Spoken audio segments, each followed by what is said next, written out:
Hello friends, स्वागत है आपके अपने यूट्यूब चैनल एके रिसर्च में। जी हाँ फ्रेंड्स, आज हम आपको आरआरबी रेलवे सुरक्षा बल यानी कि आरपीएफ की परीक्षा 2019 का दोस्तों कांस्टेबल का जो पेपर हुआ था, शिफ्ट तीसरे का हुआ था।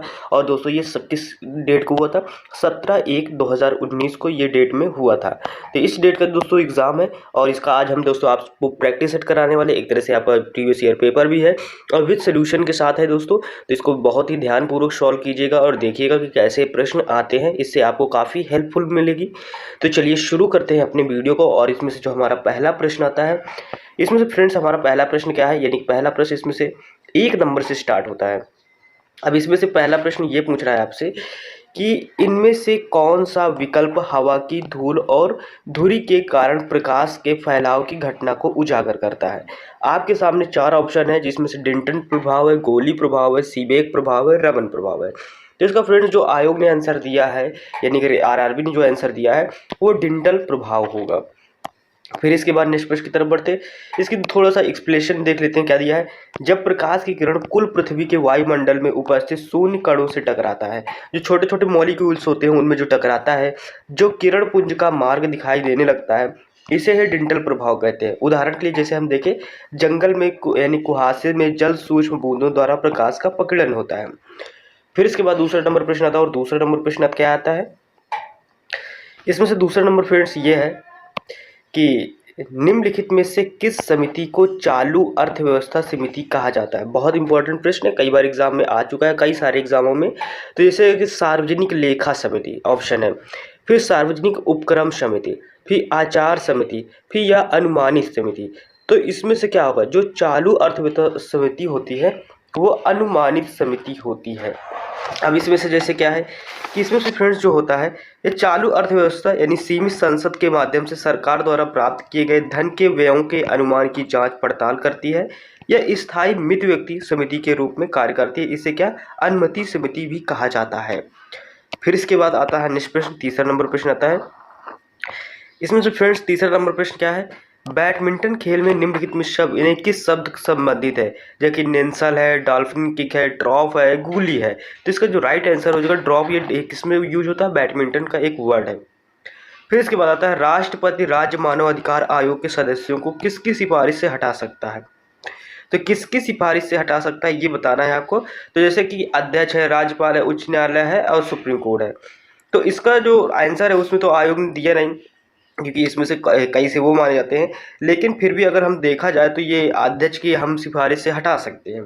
जैसे इसमें से क्या है, राष्ट्रपति राज्य मानव अधिकार के सदस्यों को राज्यपाल की सिफारिश से हटा सकता है, ठीक है। फिर राज्य मानव अधिकार आयोग के अध्यक्ष एवं अन्य सदस्यों की नियुक्ति राज्यपाल द्वारा विशेष समिति की सिफारिश पर की जाती है। राज्य मानवाधिकार 3 सदस्यीय निकाय है, जिसमें से 2 सदस्य हुआ, एक अध्यक्ष होता है। आयोग द्वारा विकल्प को सही माना गया है, ठीक है। यानी ऑप्शन ए को द्वारा, इसमें से हम देखो इसका जो राइट आंसर यानी आयोग ने दिया, अध्यक्ष दिया, तो वही मैं भी आपको बता रहा हूँ। बाकी इसका जो आंसर होता है वो राज्यपाल होता है। अब इसमें से 5th नंबर प्रश्न आता है, निम्नलिखित में से यानी कि राजवंशों में किसने सिजेरियन शैली वास्तुकला का परिचय दिया था? कि चोल ने दिया था, या चालुक्य ने दिया था, या काकतीय ने दिया था, या गुप्त वंश ने दिया था? तो वैसे इसका जो राइट आंसर हो जाएगा क्या हो जाएगा? चालुक्य ने दोस्तों ये जो सिजेरियन शैली है इस वास्तुकला का परिचय दिया था। फिर इसके बाद देख लेते हैं, इसमें से देखो इसमें से सिजेरियन शैली को दिया गया है, तो इसका राइट आंसर क्या हो जाएगा? सिजेरियन शैली। यानी चालुक्य वंश की भारतीय शाही राजवंश था, जिसने 6वीं और 12वीं शताब्दी के बीच दक्षिणी और मध्य भारत में बड़े हिस्से पर शासन किया। इस वंश की स्थापना पुलकेशिन प्रथम ने और 543 में की, और चालुक्य वंशी शासकों ने सिजेरियन शैली वास्तुकला का परिचय दिया। ज्ञात है कि चोल वंश और दक्षिण भारत का राजवंश है, जिसकी स्थापना विजयशाल ने की थी।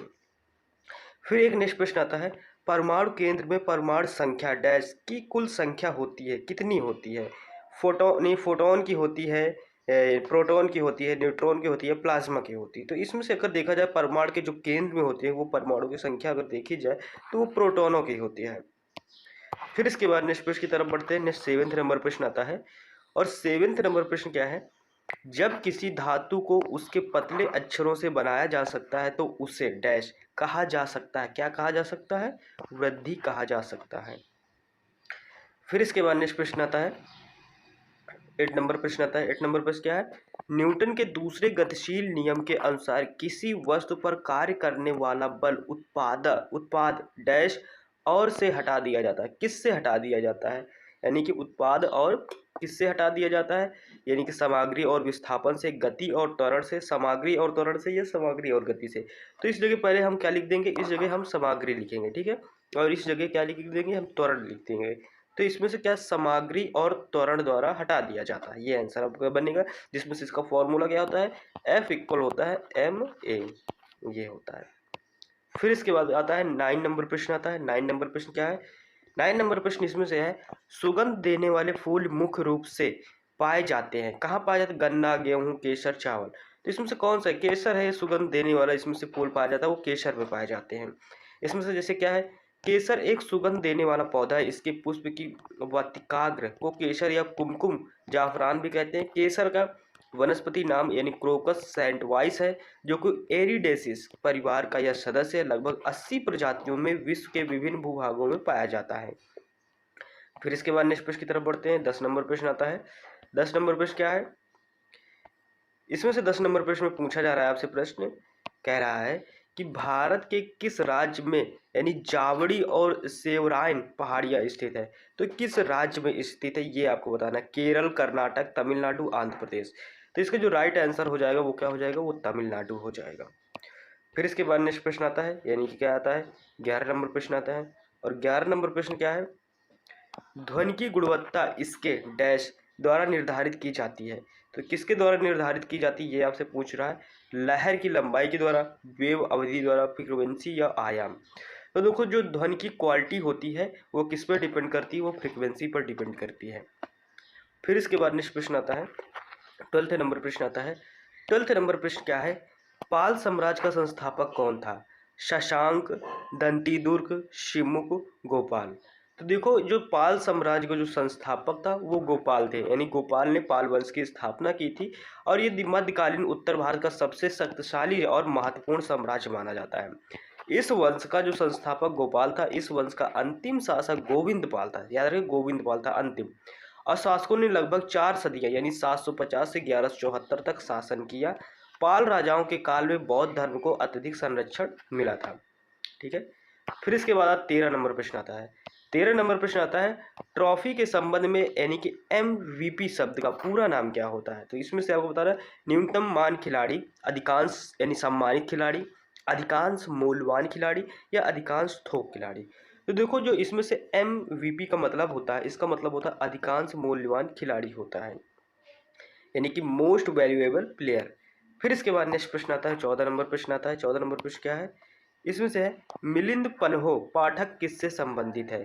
किससे संबंधित है ये आपको बताना है, यानी कि बौद्ध धर्म से, ईसाई धर्म से, जैन धर्म से, यहूदी धर्म से। तो मिलिंद पन्हो पाठक किससे संबंधित है? ये संबंधित है बौद्ध धर्म से। मिलिंद पन्हो एक पाली भाषा में रचित बौद्ध ग्रंथ है, जिसका क्या है रचना काल लगभग 100 ईसा पूर्व है। इसमें से बौद्ध भिक्षुक नागसेन तथा भारतीय यूनानी शासक मिलिंद पन्हो के बीच का एक संवाद है, ठीक है। फिर इसके बाद नेक्स्ट प्रश्न आता है, 15 नंबर प्रश्न आता है। इसमें से किसे भारत के नए समुद्र मिले? नए समुद्र मिले मतलब नए यानी कि रास्ते मिले। James cook, Christopher Columbus, Vasco da Gama, या यानी अमेरिगो वेस्पुची। तो इसका जो राइट आंसर हो जाएगा, भारत के नए समुद्र मिले वो थे वास्को डिगामा। फिर इसके बाद नेक्स्ट प्रश्न आता है, 1498 में आता है, यानी कि एक पुर्तगाली नाविक होता है वास्को डिगामा। फिर इसके बाद क्या है? हैंडबॉल खेल यानी किस क्षेत्र को कहा जाता है डैश? क्या कहा जाता है? कोर्स, ट्रैक, कोर्ट, हीरा। तो देखो हैंडबॉल जितने भी गेम होते हैं इनको कोर्ट बोला जाता है। जैसे कि बैडमिंटन खेलते हो वो कोर्ट में आप खेलते हो, तो बैडमिंटन भी कोर्ट में होता है। हैंडबॉल खेल जो मैदान होता है वो भी कोर्ट में होता है। ये 40 मीटर लंबा और 20 मीटर यानी कि 40 मीटर आपको लंबा मिलेगा और 20 मीटर यानी चौड़ा मिलेगा, ऐसे ही कोर्ट बना होता है, तो उस कोर्ट में खेला जाता है। फिर इसके बाद आता है 17 नंबर प्रश्न आता है। और 17 नंबर प्रश्न क्या है? पशुपति किस काल में मनाया जाता है? मौर्यन, गुप्त, वैदिक काल, हड़प्पा।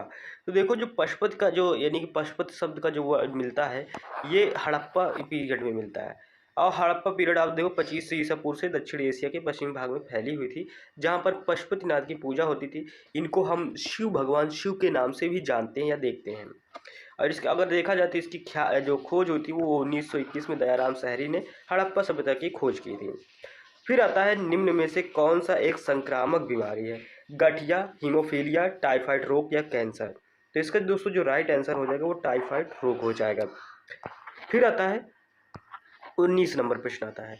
19 नंबर प्रश्न क्या है? निम्नलिखित में से कौन यानी तारा आपके सबसे करीब है? यानी अपस्ती, व्याध, स्वाति या फ्रॉक्सिमा सेंचुरी? तो दो अगर हमारे जो सबसे करीब तारा देखते हैं तो वो फ्रॉक्सिमा सेंचुरी है, ठीक है, जिसका वैज्ञानिक नाम सेंचुरी सी है और यह तारामंडल स्थित एक लाल बौना तारा है। सूर्य के बाद फ्रॉक्सिमा सेंचुरी हमारी पृथ्वी का सबसे नज़दीकी तारा है। इसकी दूरी है जो 4.2 यानी 24 लाइट ईयर है, यानी प्रकाश वर्ष दूरी पर है। यह सेंटारस तारामंडल में स्थित है। 20 नंबर प्रश्न आता है। 20 नंबर प्रश्न क्या है आपका? इसमें से पूछा जा रहा है सार्वजनिक संपत्ति स्रोत के अति प्रयोग को कहा जाता है। क्या कहा जाता है? संसाधन की खपत कहा जाता है, या सार्वजनिक स्रोतों की त्रासदी बोलते हैं, या खराब स्रोत बोलते हैं, या सार्वजनिक स्रोत का दुरुपयोग बोलते हैं। तो देखो इसको जो अगर सार्वजनिक संपत्ति स्रोत के अति का प्रयोग को क्या कहा जाता है? सार्वजनिक स्रोतों की त्रासदी बोलते हैं इसको, ठीक है, या उसका दोहन होता है। अब 21 नंबर प्रश्न आता है। अब 21 नंबर प्रश्न क्या है? इसमें से ऑप्शन हमारा नीचे है तो ऑप्शन हम नीचे देख लेते हैं। जैसे दिया गया है सांसद के संयुक्त सत्र का संचालन करने के लिए अध्यक्ष के रूप में अनुपस्थित रहते हुए सत्र का संयोजन कौन करता है? इंपॉर्टेंट प्रश्न है, कौन करता है? जैसे लोकसभा अध्यक्ष कर सकता है, या इसमें से राज्यपाल उपाध्यक्ष, या राज्यसभा के सभापति, या क्या कहते हैं मौसमी अध्यक्ष। तो इसमें से कौन कर सकता है? तो देखो इसका जो सही आंसर हो वो लोकसभा उपाध्यक्ष करता है। अध्यक्ष तो होता है, उसकी उपस्थिति में करना है तो वो उपाध्यक्ष कर सकता है। फिर इसके बाद 22 नंबर प्रश्न आता है पैरालंपिक में स्वर्ण पदक जीतने वाले पहले भारतीय कौन थे? दीपक कर्माकर, मरियप्पन थंगावेलु, हेमा दास या मैरी कॉम? तो इसका दोस्तों जो राइट आंसर होगा मरियप्पन थंगावेलु होगा।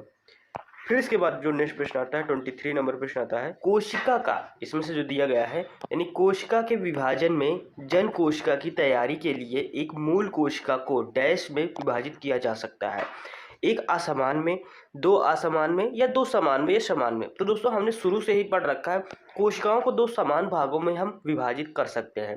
अगर देखा जाए तो इसकी खोज किसने की थी? तो रॉबर्ट हुक ने की थी। नाट्यशास्त्र के लेखक कौन है? रामस्वरूप नंद यानी सारंगदेव भरत मुनि। तो इसका फ्रेंड्स जो राइट आंसर हो जाएगा वो भरत मुनि हो जाएगा। फिर इसके बाद आता है 25 नंबर प्रश्न आता है, और 25 नंबर प्रश्न क्या है? अंतरराज्य परिषद किस मंत्रालय के अंतर आता है? वित्त मंत्रालय, गृह मंत्रालय, अल्पसंख्यक मंत्रालय, कार्मिक मंत्रालय? तो जो अंतरराज्य परिषद आता है वो गृह मंत्रालय के अंतर्गत आता है, ठीक है। फिर इसके बाद नेक्स्ट प्रश्न आता है 26 नंबर। थाल घाट मुंबई और को जोड़ता है, किसको जोड़ता है? नासिक, सूरत, पुणे, गोवा को। थाल घाट मुंबई को जोड़ता है किससे? नासिक से जोड़ता है। फिर इसके बाद नेक्स्ट प्रश्न आता है 27 नंबर प्रश्न आता है, और 27 नंबर प्रश्न क्या है? निम्नलिखित में से कौन क्रिकेट विश्व कप से संबंध नहीं है? ईरानी कप है, जिसमें से रणजी वो कलिंग कप है, ट्रॉफी ट्रफ है, देवधर ट्रॉफी है। तो इसमें देखा जाए जो अगर विश्व कप हम देखें तो विश्व कप से रिलेटेड सिर्फ कलिंग कप नहीं है। कलिंग कप एक फुटबॉल से संबंधित है और ये भारत के उड़ीसा राज्य में प्रतिवर्ष आयोजित होने वाला एक प्रतिष्ठित फुटबॉल टूर्नामेंट है। फिर इसके बाद नेक्स्ट प्रश्न आता है पुरुषों में कौन से सेक्स जीन मौजूद हैं? तो कौन से XX मौजूद है, YY मौजूद है, XY मौजूद है, या उपरोक्त में से कोई नहीं? तो पुरुषों में जो मौजूद है वो XY जीन मौजूद होते हैं, जिन्हें सेक्स जीन हम कहते हैं। 29 नंबर प्रश्न आता है, इसमें से क्या है? भारत, बेल्जियम और स्पेन के किस प्रकार के संघीय शासन का उपयोग किया जाता है? वित्तीय संघ का तरीका, प्राकृतिक संघ की विधि, संघीय रूप से प्रकाशित विधि, या संघीय रूप से संघीय राज्य? तो इसमें से जो राइट आंसर हो जाएगा क्या हो जाएगा? ऑप्शन सी, संघीय रूप से प्रशासित विधि। जो भारत और बेल्जियम और स्पेन यही जो इसमें से संघीय शासन का उपयोग किया जाता है वो संघीय रूप से विधि से किया जाता है, जो कि हमारे भारत में है। फिर इसके बाद 30 नंबर प्रश्न आता है, और 30 नंबर प्रश्न क्या आता है? निम्नलिखित में से किस शासक ने पाटलिपुत्र की स्थापना की थी? तो किस शासक ने पाटलिपुत्र की स्थापना की थी ये आपको बताना है। अशोक ने, अजातशत्रु ने, दशरथ ने, या चंद्रगुप्त मौर्य ने? तो फ्रेंड्स इसका जो राइट आंसर हो जाएगा वो अजातशत्रु हो जाएगा। फिर इसके बाद 31 नंबर प्रश्न आता है भारत की आकस्मिक निधि किस अनुच्छेद के तहत आती है? किस अनुच्छेद के तहत आती है? 276, 263, 280 या 266 है। तो भारत की जो आकस्मिक निधि है वो 276 के अंतर्गत आती है। फिर इसके बाद प्रश्न आता है 23 नंबर प्रश्न आता है। और 23 नंबर प्रश्न क्या है इसमें से जो पूछा जा रहा है, नाइजर और जिम्बाब्वे इनमें से किस महाद्वीप के देश है? तो कौन सा महाद्वीप का देश है? उत्तरी अमेरिका, यूरोप, एशिया, अफ्रीका, इनमें से आपको बताना है। तो नाइजर और जिम्बाब्वे इनमें से एक महाद्वीप है जो कि कहाँ, ये अफ्रीका कॉन्टिनेंट के यानी अफ्रीका महाद्वीप के हैं। फिर इसके बाद आता है राज्य मानवाधिकार आयोग का अध्यक्ष कौन है? सर्वोच्च न्यायालय के सेवानिवृत्त न्यायाधीश, उच्च न्यायालय के सेवानिवृत्त यानी मुख्य न्यायाधीश, या सुप्रीम कोर्ट के वर्तमान न्यायाधीश, या वर्तमान उच्च न्यायालय के मुख्य न्यायाधीश, इनमें से आपको बताना है। तो इसका जो राइट आंसर हो जाएगा फ्रेंड्स, उच्च न्यायालय के सेवानिवृत्त यानी कि मुख्य न्यायाधीश होते हैं, ये मानव अधिकार आयोग के अध्यक्ष बन जाते हैं। ठीक है, इसमें से अगर जो भी सुप्रीम कोर्ट का अध्यक्ष या हाई कोर्ट या सुप्रीम कोर्ट से जज रिटायर होते हैं उन्हें ही बना दिया जाता है। निम्नलिखित में से कौन अंतिम मौर्य राजा था? वृहद, कुणाल, दशरथ, पुष्यमित्र। तो इसमें से अगर देखा जाए अंतिम मौर्य साम्राज्य का जो शासक था वो बृहद्र था। ये कब से ये इसने दोस्तों 187 से 185 ईस्वी पूर्व तक शासन किया था। पुष्यमित्र शुंग की हत्या, इसके शुंग वंश की स्थापना की गई थी। पुष्यमित्र ने शुंग ने इसे यानी कि हत्या की, शुंग वंश की स्थापना की। निम्नलिखित में से कौन एक नदी बंदरगाह है? तो कौन नदी एक बंदरगाह है? एनोर, चेन्नई, कोलकाता या हल्दिया। तो फ्रेंड्स इसका जो राइट आंसर हो जाएगा वो कोलकाता हो जाएगा इसका राइट आंसर, जिसमें से क्या से एक नदी बंदरगाह है। ये भारत, एक मिनट हम थोड़ा डिटेल भी इसकी देख लेते हैं क्या है इसमें से जो दिया गया। भारत में एक 13 प्रमुख बंदरगाह, जो 205 छोटे बंदरगाह और पश्चिम तट मुंबई, कांडला, कोचीन आदि बंदरगाह तथा पूर्वी तट चेन्नई, तूतीकोरिन, पारादीप, कोलकाता आदि बंदरगाह स्थित हैं। जो मुंबई भारत का सबसे बड़ा प्राकृतिक बंदरगाह है, जबकि कोलकाता बंदरगाह एक क्या है, नदी बंदरगाह है। 36 नंबर प्रश्न आता है। 36 नंबर प्रश्न क्या है, किस राज्य में मधुबानी चित्रकला प्रचलित है? हिमाचल प्रदेश, तमिलनाडु, राजस्थान, बिहार। तो फ्रेंड्स इसका जो राइट आंसर हो जाएगा वो बिहार सही आंसर हो जाएगा, जो मधुबनी चित्रकला से प्रचलित है। फिर इसके बाद आता है आई आवृत्तियों के मिश्रण का उत्पन्न ध्वनि को कहा जाता है डैश। क्या कहा जाता है? इसमें से जो आई आवृत्तियों के जो मिश्रण से उत्पन्न होता है तो उसे हम क्या बोलते हैं? उसे हम स्वर बोलते हैं। फिर इसके बाद नेक्स्ट प्रश्न आता है। इसके बाद हमारा फ्रेंड्स नेक्स्ट प्रश्न आता है 38 नंबर प्रश्न आता है। 38 नंबर प्रश्न है, निम्नलिखित में से किस महासागर की सबसे लंबी तटरेखा है? तो किस महासागर की सबसे लंबी तटरेखा है? अंटार्कटिक महासागर, आर्कटिक महासागर, हिंद महासागर या अटलांटिक महासागर। तो फ्रेंड्स इसका जो राइट आंसर हो जाएगा क्या हो जाएगा, वो अटलांटिक महासागर है जो कि सबसे लंबी तटरेखा है। फिर इसके बाद 39 नंबर प्रश्न आता है। और 39 नंबर प्रश्न क्या है, 2011 की जनगणना के अनुसार भारत और शहरी जनसंख्या का प्रतिशत कितना है? 31.16%, 10%, 65% या 50%। तो इसका जो राइट आंसर होगा वो 31.16% है, जो कि शहरी जनसंख्या है। फिर इसके बाद हमारा 40 नंबर प्रश्न आता है। और 40 नंबर प्रश्न क्या है, केंद्रीय प्रशासनिक न्यायाधिकरण किस मंत्रालय के अधीन आता है? तो सामाजिक न्याय और अधिकारिता मंत्रालय, अल्पसंख्यक मंत्रालय, गृह मंत्रालय या कार्मिक मंत्रालय। तो फ्रेंड्स इसका जो राइट आंसर हो जाएगा वो कार्मिक मंत्रालय होगा, जो कि एक केंद्र प्रशासनिक न्यायाधिकरण आता है, जिसमें से 200 अनुच्छेद यानी 323A के तहत आता है। ठीक है, ये 1985 के प्रशासनिक अधिकरण अधिनियम द्वारा पारित किया गया था। फिर इसके बाद आता है 41 नंबर प्रश्न आता है। 41 नंबर प्रश्न क्या है, निम्नलिखित में से कौन एक यानी बांगर से भरा हुआ क्षेत्र है? भांगर, खादर, तराई, होबर। तो फ्रेंड्स इसका जो राइट आंसर हो जाएगा वो तराई हो जाएगा। फिर इसके बाद नेक्स्ट प्रश्न आता है। नेक्स्ट प्रश्न क्या है, 42 नंबर प्रश्न आता है। और 42 नंबर प्रश्न क्या है, यानी वृक्षासन योग में क्या स्थित यानी स्थित दिखाता है? तो वृक्षासन योग में क्या स्थित है? मेढक, पेड़, सिंह, कबूतर। तो वृक्षासन एक योग होता है जो कि हमें किस यानी पेड़ के आकार हम दिखते हैं। वृक्षासन पेड़ के समान खड़े होने वाला एक योगासन है। वृक्षासन दो शब्द से मिलकर बना हुआ है, वृक्ष अर्थात पेड़ और आसन मतलब अर्थात मुद्रा अर्थात वृक्ष की मुद्रा में खड़ा रहना। इस योग को ध्यान योग भी कहा जाता है। फिर इसके बाद आता है नेक्स्ट प्रश्न आता है, क्या आता है, डोलू कुनिथा डैश में एक प्रसिद्ध लोक संगीत परंपरा है। कहाँ का है? महाराष्ट्र, कर्नाटक, आंध्र प्रदेश या पश्चिम बंगाल। तो इसमें से जो राइट आंसर हो जाएगा वो कर्नाटक सही हो जाएगा। फिर इसके बाद फ्रेंड्स नेक्स्ट प्रश्न आता है।